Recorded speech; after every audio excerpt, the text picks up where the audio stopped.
Okay. So, ఇవాళ మనం 'dragon ball X సైతమ' అనే ఫ్యాన్ మేడ్ మాంగానైతే ఎక్స్‌ప్లెయిన్ చేయబోతున్నాం. ఇంక మనం మాంగాలో ఓపెన్ చేస్తే, వెజిటా అయితే ఒక డిజార్ట్ మధ్యలో అయితే ట్రైనింగ్ తీసుకుంటూ ఉంటాడు. ఇలా ఎందుకంటే, బుల్మా ట్రంక్స్ టీచర్స్ ఇంటికి వస్తున్నారు. కాబట్టి నువ్వు ట్రైనింగ్ తీసుకోవాలంటే ఎక్కడికైనా బయటికి వెళ్లి ట్రైనింగ్ తీసుకో అని నన్ను పంపించేస్తుంది. అయినా అప్పుడప్పుడు ఇలా బయటకొచ్చి ట్రైనింగ్ తీసుకున్నా కూడా బానే ఉంటుంది అని అనుకుంటూ ఉంటే, అంతలోగా అక్కడికి సైతమ వచ్చి, "బ్రో నువ్వు ఇక్కడ ఎక్కడైనా సూపర్ మార్కెట్‌ని చూసావా? సూపర్ మార్కెట్‌కి దారెటు" అని అడిగితే, "ఎవడిదు? ఈ మీ ఎడారి మధ్యలో ఎవడసల ఇక్కడికొచ్చి అయినా సూపర్ మార్కెటా?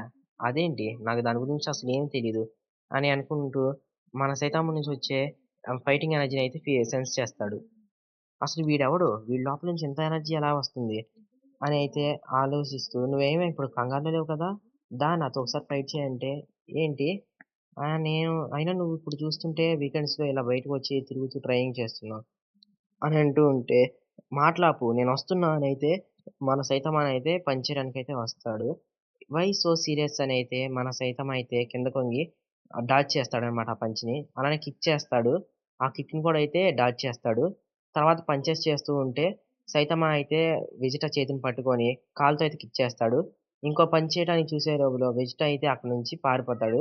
అలానే స్పీడ్‌గా గాల్లో నుంచి వస్తూ ఉంటే శ్వేతమ అయితే దాన్ని గప్పుకుని దాచేస్తాడు. అలానే గాల్లోకి ఎగిరితే స వెజిటా కూడా గాల్లోకి ఎగిరి హ్యాండ్ టు హ్యాండ్ కాంబాట్ చేస్తూ ఉంటే, అసలు ఎవడీడు?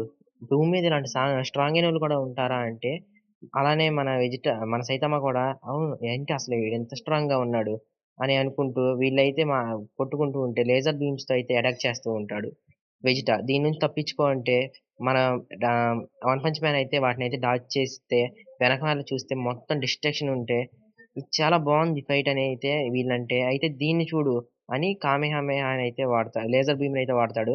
దాన్నైతే ఇప్పుడు మన సైతమ సీరియస్‌గా అయితే ఒక సీరియస్ పంచ్ ఇస్తే దాని ఇంపాక్ట్ అయితే మీరు ఎగ్జాంపుల్ చెప్పాలంటే ప్లానెట్ బయట గూడా అయితే దాని ఆ యొక్క షేప్ అయితే కనిపిస్తుంది. బ్రో అదసలు చాలా బావుంది. అది ఆ ఫిష్‌ని చెలదరించినట్టు చేసింది అంటే, అసలు ఎలా చేసాడు వీడు? అది కూడా ఒక్క పంచ్‌తో అనైతే మన వెజిట అయితే షాక్ అయిపోతూ ఉంటాడు. అసలు నీ పవర్‌కి సీక్రెట్ ఏంట్రా అని అడిగితే, నేనెక్కువ ట్రైనింగ్ తీసుకుంటాను.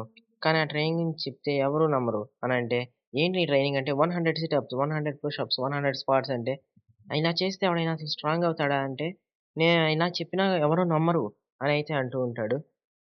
చూస్తుంటే నువ్వు కూడా అయితే ట్రైనింగ్ తీసుకుంటున్నట్టున్నావు. నేను ట్రైనింగ్ తీసుకొని నా జుట్టయితే మొత్తం ఊడిపోయింది. నీకు కూడా కొంచెం కొంచెం ఊడుతున్నట్టుగా ఉంది అంటే, కానీ నువ్వు నాలా కనిపించేంత వరకు నీకైతే అంత స్ట్రాంగ్‌గా అవ్వలేవంటే, అసలు వెజిట కోపంగా "అసలు జుట్టుకి దీనికి సంబంధం ఏంట్రా?" అని కోపంగా అడుగుతూ ఉంటే, అంతలోకి బుల్మా దగ్గర నుంచి కాల్ వస్తుంది. "అరేయ్! వెజిట అసలు ఏం చేస్తున్నావు నువ్వు బయట? ఇప్పటికే నైట్ అయిపోయింది" అనంటే వెజిటా సీతమ్మ దగ్గరికెళ్ళి, నన్ను క్షమించు. నేను ఇప్పుడు ఇంటికి వెళ్ళే టైం అయింది. నీ నా పేరు వెజిటా. నీ పేరేంటి అంటే, నా పేరు సీతమ్మ. మనమిద్దరం కాంటాక్ట్స్ ఎక్స్‌చేంజ్ చేసుకుందాం. తర్వాత ఎప్పుడైనా సరే ఫైట్ చేయాలంటే బావుంటుంది అని అడిగిన తర్వాత వీలైతే ఫోను నంబర్స్ ఎక్స్‌చేంజ్ చేసుకున్న తర్వాత వెజిటా అంటాడు, "నువ్వు చాలా ప్రిపేర్ అయ్యి ఉండు సీతమ్మ. నెక్స్ట్ టైమ్ అయితే ఇలా ఉండదు" అనైతే అనుకుంటూ వెళ్తూ ఉంటే, తనైతే అసలు వాడి దగ్గర దెబ్బలు తినుంటే నా పరిస్థితి వేరేలాగా ఉండేదంటూ వెళ్తుంటే సాటర్న్ మార్ట్ అయితే కనిపిస్తుంది. ఇటు సైడ్ చూసుకుంటే వెజిటా అదే మన సైతమ్మ అయితే అసలు నేనిక్కడికి ఎందుకొచ్చాను అనైతే ఆలోచిస్తూ ఉంటే, తర్వాత మా జెనోస్ దగ్గరికి వెళ్లి, నేను ఫైట్ చేసింది ఇతనితోనే అంటే, కానీ మాస్టర్ ఇతను ఒక యానిమే క్యారెక్టర్ అంటే, నిజంగా నేను ఇతనితోనే ఫైట్ చేశా అంటే, "ఆ! సరే అయితే నేను నమ్ముతున్నాను" అనైతే అంటాడు. అలానే మన సైతమ అంటాడు, "నో నువ్వు నమ్మట్లేదు కదా!" అనైతే అంటాడు. అలానే వీళ్ళు నవ్వుకుంటూ ఉంటారు. ఓకే. మరి ఈ ఎపిసోడ్ అయితే ఇంతే. నెక్స్ట్ ఎపిసోడ్ అయితే మన ఛానెల్‌లో 50 సబ్‌స్క్రైబర్స్‌కి రీచ్ అయిన తర్వాత అయితే చేస్తాను. అప్పటి వరకైతే వెయిట్ చేయండి. అలానే నేను నెక్స్ట్ ఎపిసోడ్ అయితే మన బ్లీచ్ మీద చేస్తా.